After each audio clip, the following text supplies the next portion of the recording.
Welcome to Chartage. I am Probdex trader Arka. তো আজ আমরা 3 ডিসেম্বর 2025 মার্কেট এবং ইন্ডেক্সের একটা টেকনিক্যাল অ্যানালিসিস করব এবং দেখব যে নেক্সট 2-3 দিন কোথায় কোথায় মার্কেট সাপোর্ট রেজিস্ট্যান্স নিতে পারে। ঠিক আছে, তো ক্লাস শুরু করার আগে বলে দিই, এটা কোনোভাবেই বাই সেল রেকমেন্ডেশনের ভিডিও নয়। এটা শুধুমাত্র লার্নিং পারপাসের জন্য বানানো হচ্ছে। আপনারা ট্রেড নেওয়ার আগে ফাইন্যান্সিয়াল অ্যাডভাইজার, সেবি রেজিস্টার্ড যারা, তাদের পারমিশন নেবেন এবং রিস্ক টু রিওয়ার্ড দেখে করবেন। ঠিক আছে, তো প্রতিদিনের মতো Nifty multi time frame analysis দিয়ে শুরু করা যাক। নিফটির ডেইলি চার্টটা আজকে আমাদের কোথায় ফর্ম হয়েছে? আমাদের একটা প্রচুর ইম্পর্টেন্ট ক্রুশিয়াল জায়গাতে আজকে নিফটির ডেইলি চার্ট ফর্ম হয়েছে। কোথায় হয়েছে? 20 মুভিং অ্যাভারেজের ওপরে। মানে আজকে 20 মুভিং অ্যাভারেজ, মানে এই যে প্রতিদিনের মতো যেটা জানেন আপনারা আশা করি, এই যে পিঙ্ক লাইন, এটা হলো 20 ডেইলি মুভিং অ্যাভারেজ এক্সপোনেনশিয়াল। ঠিক আছে, তো সেটা নিচে কিন্তু স্লিপ করেছিল, ক্লোজিং দিয়েছে কিন্তু তার ওপরে একটা ডোজি ফর্ম করেছে। ঠিক আছে, তো 20 মুভিং অ্যাভারেজের একটা পুল back is a healthy pool back. ঠিক আছে, তো আজকের যে লোটা, সেটা কিন্তু একটা ভেরি ইম্পর্ট্যান্ট লো হিসাবে কাজ করবে আগামী 2-3 দিনের জন্য অ্যাজ এ সাপোর্ট। সেটা হলো 25,890, মানে অ্যারাউন্ড 25,900। 25,900 একটা হেলদি সাপোর্ট হিসাবে কাজ করবে, এবং যদি এটাকে স্লিপ করে কোনোভাবে, তাহলে কিন্তু 25,850, এই 25,850 থেকে 900, এটা কিন্তু একটা হেলদি সাপোর্ট হিসেবে কাজ করবে। ঠিক আছে, এই জোনটা কিন্তু আমাদের ট্র্যাকে রাখতে হবে, এবং এখানে আসলে যদি কোনো রিভার্সাল সাইন দেয়, সেখানে আমরা বাইং প্ল্যান করতে পারি। ওপরের দিকে আমাদের আজকে রেজিস্ট্যান্স কোথা থেকে নিয়েছে, সেটাও একটা খুব গুরুত্বপূর্ণ জায়গা। সেখান থেকে রেজিস্ট্যান্স নিয়েছে, সেটা হলো 10 moving average. 10 exponential moving average থেকে কিন্তু আজকে আমাদের রেজিস্ট্যান্স নিয়েছে। ঠিক আছে, আজকের হাই এবং 10 এক্সপোনেনশিয়াল মুভিং অ্যাভারেজ দুটোই কিন্তু অলমোস্ট সমান, 26,060। ঠিক আছে, তো 26,060-66 এই যে লেভেল, এটাই একটা ইম্পর্টেন্ট রেজিস্ট্যান্স বা ফার্স্ট রেজিস্ট্যান্স হিসেবে কাজ করবে। এবং 26,060 যদি ক্রস করে, তখন মোটামুটি আমাদের 26,150 বা 26,150 এই লেভেলটা কিন্তু একটা রেজিস্ট্যান্স হিসেবে কাজ করে। এই দুটো লেভেলের ওপরে কিন্তু আছে 26,300 লেভেল। ঠিক আছে, এবার আমরা আওয়ারলি চার্ট এবং 15 মিনিটের চার্ট থেকে দেখে নিই যে আমরা অন্য কোনো সাপোর্ট রেজিস্ট্যান্স খুঁজে বার করতে পারি কিনা। এখানে আমরা কিন্তু ফার্স্ট আওয়ারে একটা শার্প সেলিং দেখেছি, এবং তারপর ধীরে ধীরে একটা রিকভারি দেখেছি, কিন্তু রিকভারিটা কিন্তু ফার্স্ট আওয়ারের যে ক্যান্ডেল, সেটার কিন্তু 50%-এর নিচেই বা অলমোস্ট 50%-এর কাছে গিয়ে ক্লোজ করেছে। ঠিক আছে, তো আমাদের ফার্স্ট রেজিস্ট্যান্স হবে কিন্তু 26,070, যেটা আমরা ডেইলিতে 10 মুভিং অ্যাভারেজ আজকের দেখলাম। এবং নিচের দিকের যে সাপোর্ট হবে, সেটা হলো 25,900। ঠিক আছে, সেটাও কিন্তু আমরা ডেইলি থেকেই বার করতে পেরেছি। তার মানে আমরা আওয়ারলি থেকেও মোটামুটি সেই একই ভিউ পেলাম। ঠিক আছে, এবার একটা 15 মিনিটের ক্যান্ডেলে, 15 মিনিটে আমরা কি দেখছি? ফার্স্ট 15 মিনিটে আমরা শার্প সেলিং দেখেছি, তারপর একটা সাইড ওয়েজ প্যাচ দেখেছি, এবং লাস্ট আওয়ারে আমরা দেখছি যে মার্কেটে একটা রিকভারি সাইন এসছে। ঠিক আছে, এই যে রিকভারি, সেটাকে যদি কন্টিনিউ থাকে, তাহলে মার্কেটকে আমরা আবার ওপরের লেভেল ওই 26,050 থেকে 26,070 এই লেভেলটা আমরা দেখতে পারি। আর যদি নিচের দিকে আসে, তাহলে কিন্তু 25,900 লেভেল কিন্তু প্রথম আমরা সাপোর্ট হিসাবে ধরব। ঠিক আছে, এই গেল আমাদের নিফটির মাল্টি টাইম ফ্রেম। এরপর ইন্ডিয়া ভিক্স আজকে ফ্ল্যাট আছে, তেমন কোনো মেজর চেঞ্জ আমরা দেখতে পাইনি।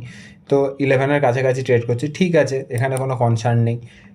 কিন্তু মিড ক্যাপ আজকে কিন্তু ব্রডার মার্কেটে একটা বড় সেলিং এসছে। ঠিক আছে, এবং পিএসইউ ব্যাংক এটাকে কিন্তু লিড দিয়েছে। ব্রডার মার্কেটের দেখুন সেলিং, নিফটি অনলি 1.15% ডাউন, সে জায়গায় কিন্তু ব্রডার মার্কেট বা মিড ক্যাপ আজকের যে সেলিংটা এসছে মার্কেটে, সেটা মেনলি এটাকে লিড করেছে মিড ক্যাপ। ঠিক আছে, this is not a very good for mid cap. এবার দেখতে হবে আমাদের যে এই 50 মুভিং অ্যাভারেজ আছে, এটাকে যদি সাপোর্ট নেয়, তাহলে বা এখান থেকে যদি একটা পুল ব্যাক নেয়, তাহলে সেটা একটা মিড ক্যাপের জন্য স্ট্রং পয়েন্ট হবে। এবার সেই সাপোর্ট পয়েন্টটা হলো মিড ক্যাপ 150-র জন্য 22,050, 22,000 থেকে 22,050 এই লেভেলে যদি এসে একটা পুল ব্যাক নেয়, তাহলে কিন্তু মিড ক্যাপে একটা আমরা পুল ব্যাক প্লে করতে পারি। যদি লেভেল যদি ভেঙে যদি নিচের দিকে আসে তাহলে সেটা কিন্তু খুব একটা গুড সাইন হিসাবে কাজ করবে না। এখন 22,130, তার মানে আমাদের নেক্সট 1-2 দিনের মুভমেন্ট নিফটি মিড ক্যাপের খুব ক্রুশিয়াল হবে, ঠিক আছে? এটা কিন্তু আমাদের মাথায় রাখতে হবে। Nifty small cap as usual weak, এখন 200 ডেমারও নিচে কাজ করছে। তো 200 ডেমার নিচে যেহেতু কাজ করছে, এখানে কোনো রকম আমরা বাই সেইভাবে করব না, এবং বাই করলেও স্পেসিফিক স্টক স্পেসিফিক করতে পারি, ইন্ডেক্স স্পেসিফিক কোনোভাবেই। যে ইন্ডেক্সের যারা লিডার তাদেরকে অবশ্যই বাই না করারই চেষ্টা করব। এবার এখানে স্টক স্পেসিফিক কিছু কাজ হতে পারে, তবে সেখানেও প্রবাবিলিটি অপেক্ষাকৃত কম। কারণ কি, এর যে সেক্টর বা ইন্ডেক্স সেটা কিন্তু 200 ডেমার নিচে প্লেস আছে, ঠিক আছে? এই সময় একটু এড়িয়ে যাওয়াটাই বেটার, ঠিক আছে? এই সময় অনেক যে ব্রেকআউট যদিও পাই, তাহলেও সেটা ফেক আউট হওয়ার প্রবাবিলিটিটাই বেশি থাকে, ঠিক আছে? নিফটি মাইক্রো ক্যাপ কিন্তু একটা ইম্পর্টেন্ট সাপোর্ট ছিল, যেটা 22,900, সেটাকে কিন্তু ব্রেক করে নিচের দিকে এসছে। এবার এখানে কিন্তু একটা ডাউন সাইড র্যালি প্লে হওয়ার প্রবাবিলিটি খুব বেশি থাকবে, এবং এটা কিন্তু সম্পূর্ণ একটা বেয়ারিশ প্যাটার্ন, এবং সেটার যখন একটা ব্রেক ডাউন দেখেছি, এখানে আমরা নেগেটিভ সাইডে একটা প্লে হতে পারে। এবার কতটা আসতে পারে নেগেটিভ সাইডে প্লে হলে, যদি আমরা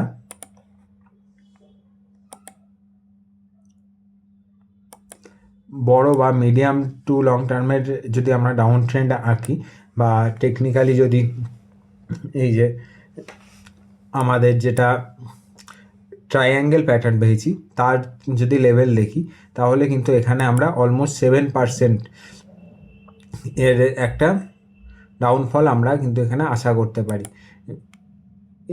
এটা কোনোভাবেই একদিনে হবে না, কিন্তু এটা বেশ কিছু দিনের মধ্যে কিন্তু দেখা যেতে পারে, বেশ কিছু দিন থেকে কয়েক মাসের মধ্যে, ঠিক আছে? তাহলে মাইক্রো ক্যাপকে এখন আপাতত এড়িয়ে যাওয়াটাই বেটার। এবার আমরা ব্যাঙ্ক নিফটি দেখব। ব্যাঙ্ক নিফটিও কিন্তু 220 ডেমার্কে জাস্ট টাচ করে বা সাপোর্ট নিয়ে কিন্তু ওপরে উঠেছে। মানে নিফটি ব্যাঙ্ক ইন্ডেক্স কিন্তু নিফটির থেকে স্ট্রং আছে। নিফটি 0.2% ডাউন আছে, কিন্তু ব্যাঙ্ক নিফটি 0.15% আপ আছে, ঠিক আছে? এবং কোথা থেকে উঠেছে সেটাও একটা খুব কিন্তু ইম্পর্টেন্ট জায়গা, সেটা হলো 20 মুভিং অ্যাভারেজ। এখান থেকে যখন সাপোর্ট নেয়, তখন কিন্তু একটা বড় আমরা আবার একটা র্যালির সূচনা কিন্তু দেখলেও দেখতে পারি, কারণ 20 মুভিং অ্যাভারেজকে স্টপ লস লাগিয়ে অনেক ট্রেডার আছে যারা ট্রেড করে, ঠিক আছে? সেটা কিন্তু আজকে খুব ভালোভাবে হোল্ড করেছে। ফিন নিফটিও কিন্তু 20 ডেমার উপরেই গিয়ে ক্লোজ করেছে, এবং কালকের এবং আজকের ক্যান্ডেলটা কিন্তু এনগালফিং ক্যান্ডেল, বুলিশ এনগালফিং। যদি কালকের ক্যান্ডেলের হাই বা ইয়েস্টারডে ক্যান্ডেলের হাই যদি ওপরে ক্রস করে এবং 10 ডেমা ক্রস করে, তাহলে আবার এখানে কিন্তু বুলিশ কন্টিনিউ দেখতে পাবো। এখানে আর একটা দেখবো, সেটা হলো পিএসইউ ব্যাঙ্ক কিন্তু আজকে 3% ডাউন। কেন পড়েছে আমি জানি না, তেমন কোনো আমি স্টক স্পেসিফিক বা ইন্ডেক্স স্পেসিফিক সেরকম কোনো নিউজ আমি এখনও পর্যন্ত পাইনি, কিন্তু পিএসইউ ব্যাঙ্ক 10-20 দুটো মুভিং অ্যাভারেজকেই কিন্তু ভেঙে তার নিচে এসে ক্লোজ করেছে। শুধু নিচে আসেইনি, নিচে এসে কিন্তু ক্লোজ করেছে। This is not a very good sign, ঠিক আছে? এবার কতদিন পরে 10-20 নিচে ক্লোজ করলো? 10th সেপ্টেম্বরের পর আজকে 3rd ডিসেম্বর, মানে অলমোস্ট 3 মাস, আড়াই মাস 3 মাস পর এসে কিন্তু 10-20 নিচে ক্লোজ করলো। এবার যেহেতু ক্লোজ করেছে, যারা একবারের জন্য যারা মোমেন্টাম প্লেয়ার, তাদের এখানে বেরিয়ে যাওয়া উচিত। আমারও বেশ কিছু ছিল, সেগুলোকে আমি হালকা করেছি। এবার সেই বিষয়ে কিন্তু আপনারা একটু দেখে নিতে পারেন, ঠিক আছে? এবার নেক্সট কোথায় এটা সাপোর্ট নিতে পারে? 50 মুভিং অ্যাভারেজ এসে সাপোর্ট নিতে পারে। ওকে, নিফটি আইটি কিন্তু সেক্টর রোটেশন হচ্ছে, এবং নিফটি আইটি কিন্তু ধীরে ধীরে স্ট্রং হচ্ছে। মুভিং অ্যাভারেজের ওপরে আছে, একটা সুন্দর একটা বেস বানিয়েছে, বেসটাকে ব্রেকআউট করেছে। নিফটি আইটি কিন্তু একটা ওপরের দিকে যাওয়ার একটা প্রবাবিলিটি কিন্তু আমরা দেখতে পারি, ঠিক আছে? নিফটি অটো কিন্তু আজকে ব্রেকআউট রিটেস্ট করেছে। Breakout retest is not a concern sign, this is a healthy sign, but breakout retest যেখানে করেছে সেখান থেকে যদি ওপরের দিকে ওঠে, সেটাই তবে হেলদি সাইন হবে। আর যদি ব্রেকআউট রিটেস্ট করে সেটা যদি নিচের দিকে নেমে চলে আসে, তাহলে সেটা কিন্তু আবার একটা কনসার্নিং জোন হিসেবে কাজ করবে। নিফটি ফার্মা মুভিং এখনও পর্যন্ত আগের যে প্রিভিয়াস হাই ছিল সেটা কিন্তু ব্রেক করতে পারেনি। যতদিন না ব্রেক করছে, ততদিন ফার্মাতে নতুন মোমেন্টাম আসার চান্স খুব কমই আছে। নিফটি মেটালও এখন কিন্তু নতুনভাবে কোনো এন্ট্রি না হওয়াটাই ভালো, কারণ এটা এখনও পর্যন্ত কিন্তু উইকনেস দেখাচ্ছে এবং স্ট্রেংথ কিন্তু ধীরে ধীরে হারাচ্ছে। Nifty oil and gas weakness দেখাচ্ছে 10-20 মুভিং অ্যাভারেজের নিচে। এবার আমরা দেখবো যে 50 মুভিং অ্যাভারেজ এটাকে হোল্ড করে কিনা, সেটা আমাদের একবার কনসার্নে রাখতে হবে। ঠিক আছে, Nifty FMCG as usual sideways আছে এবং একটা প্যাচের মধ্যে কাজ করছে। নিফটি রিয়েলিটি ডাউন ট্রেন্ডে আছে, সেটা কি ডাউন ট্রেন্ডটা কন্টিনিউ করছে। নিফটি কনজিউমার ডিউরেবিলিটি কিন্তু আজকে একটা ইম্পর্টেন্ট সাপোর্টের কাছে কিন্তু এসছে। যদি আজকের সাপোর্ট যদি কালকে যদি ব্রেক করে নিচের দিকে নামি, তাহলে কিন্তু মোটামুটি আমরা 36,200 লেভেল কিন্তু আমরা দেখতে পারি। ঠিক আছে, এখান থেকে কিন্তু মাল্টিপল টাইম এখানে একবার রেজিস্ট্যান্স, তারপর কন্টিনিউয়াসলি দুবার সাপোর্ট, এই যে জোনটা সেখানে কিন্তু আমরা দেখতে পারি এই 26,200 থেকে 26,400। ক্যাপিটাল গুডস 200 মুভিং অ্যাভারেজে এসে ক্লোজ করেছে। এখান থেকে যদি পুল ব্যাক উপরের দিকে দেয় তাহলে বেটার, যদি নিচের দিকে আসে তাহলে কিন্তু ডাউন ট্রেন্ড প্লে হবে। আবার মোটামুটি ওভারঅল আমরা মার্কেট যেটা দেখলাম সেটা হলো বিভিন্ন সেক্টরে আজকে বেশ উইকনেস দেখতে পেয়েছি, কিন্তু নিফটি আইটিতে একটা আমরা স্ট্রেংথ দেখতে পাচ্ছি। তার সাথে নিফটি ব্যাঙ্কিংয়ে বাকি সমস্ত প্রাইভেট ব্যাঙ্ক মেনলি সেখানে কিন্তু একটা আমরা স্ট্রেংথ দেখতে পাচ্ছি বা একটা রেজিলিয়েন্স দেখতে পাচ্ছি, যে এরা কিন্তু একটা স্ট্রেংথটা ধরে রেখেছে। অপরদিকে পিএসইউ ব্যাঙ্ক বা আমরা মেটাল এগুলোতে প্লাস অটো এগুলোতে কিন্তু একটা উইকনেসের একটা স্টার্টিং দেখতে পাচ্ছি। এটা যদি কন্টিনিউ করে তাহলে সেক্টর রোটেশন হবে, তখন আমরা আইটি স্টকে ফোকাস করব, আইটিতে কিছু নেওয়ার একটা প্ল্যান করব, কিংবা আমরা দেখব যে হেলথ কেয়ার যদি ব্রেকআউট করে তো হেলথ কেয়ারে, বা প্রাইভেট ব্যাঙ্কে যদি কোনো কিছু হয় তাও প্রাইভেট ব্যাঙ্কে আমরা কিন্তু প্ল্যান করব। ঠিক আছে, S&P 500 সমস্ত মুভিং অ্যাভারেজের উপরে আছে, কোনো চাপ নেই এখন, তেমন কোনো আমাদের কনসার্ন নেই। সেম অ্যাজ ডাও জোন্স, ন্যাসডেক, তিনটেই কিন্তু এখনও পর্যন্ত সমস্ত মুভিং অ্যাভারেজের উপরে প্লেস আছে, আমাদের তেমন কোনো হেডেক নেই। ঠিক আছে, ইউএসডি বা DXY ডলার ইন্ডেক্স নিচের দিকে যাচ্ছে, সেটা কিন্তু ইকুইটি মার্কেটের জন্য হেলদি সাইন। আমাদের নিচের দিকে গেলে 98 পর্যন্ত কিন্তু আমরা 98 এমনকি পর্যন্ত আমরা এখন দেখতে পারি। তারপর যদি 98 ব্রেক করে তাহলে 96।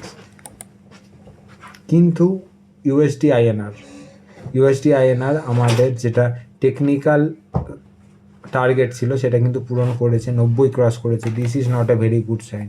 ইউএসডি আইএনআর যদি আরও উইক হয় তাহলে সেটা কিন্তু ইকুইটি মার্কেটের জন্য একটা কনসার্ন তৈরি করবে। ঠিক আছে, in a short term basis. Long টার্মে কী হবে সেটা বিভিন্ন কোম্পানির যেটা পারফরমেন্স সেটা ডিপেন্ড করবে, কিন্তু এখন শর্ট টার্মে কিন্তু এগুলো খুব একটা গুড সাইন নয়, এটা মাথায় রাখতে হবে। গোল্ড এখনও পর্যন্ত কালকের ভিউই ঠিক আছে, এখন আমরা আজকে গোল্ড স্ট্রং আছে, এটা নিয়ে কোনো চিন্তা করার কিছু নেই। সিলভার আরও স্ট্রং হচ্ছে, আজকে নিউ অল টাইম হাই মেরেছে, তো এখানেও কোনো চাপের কিছু নেই।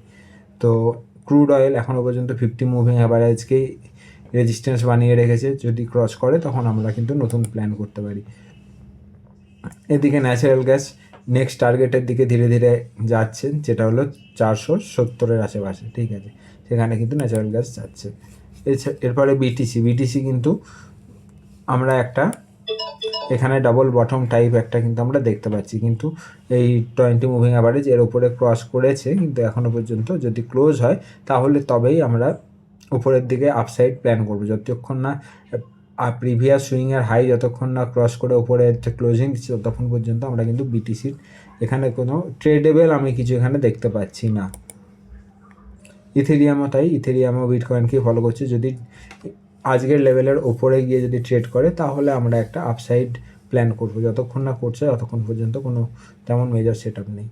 ঠিক আছে, তো আজকের মতো ক্লাস রিভিউ সমস্ত এখানেই শেষ করলাম। সবাই ভালো থাকবেন, সুস্থ থাকবেন। অবশ্যই যদি ক্লাসগুলো ঠিক ভালো লেগে থাকে তাহলে সাবস্ক্রাইব করবেন, না ভালো লেগে থাকলে যদি কমেন্ট করে জানাবেন যে কোনগুলো বুঝতে পারেনি, আমি নেক্সট ক্লাসে অবশ্যই সেগুলো জানানোর চেষ্টা করব। বাই।